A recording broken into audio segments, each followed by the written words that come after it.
பார்க்க போன நடிகருக்கு நடந்த அவமானம்.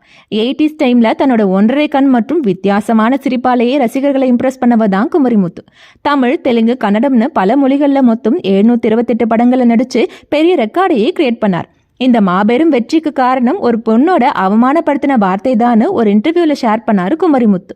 அவர் பேசும்போது, எனக்கு எங்க அம்மா ஒரு பெண் பார்த்து வச்சிருந்தாங்க, ஆனா நான் சினிமால நடிக்க போறேன்னு சொன்னதும் இந்த கண்ணை வச்சுக்கிட்டா நடிக்க போறேன்னு அவங்களே என்னை அவமானப்படுத்தினாங்க. அதை தொடர்ந்து பொண்ணு பார்க்க போவும், பொண்ணு பிடிச்சிருந்தா கல்யாணம் பண்ணிக்கோ, இல்லனா சினிமாவில் வாய்ப்பு தேடிக்கோன்னு அழைச்சிட்டு போனாங்க. அங்க போனதும் பொண்ணு எனக்கு பிடிச்சிருச்சு. பொண்ணுக்கு என்ன பிடிச்சிருக்கான்னு தெரிஞ்சுக்க ஆசைப்பட்டேன்.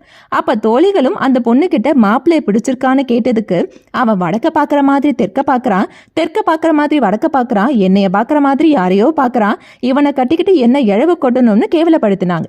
வார்த்தை ஒரு மனிதனை தாழ்த்தவும் செய்யும், உயர்த்தவும் செய்யும்.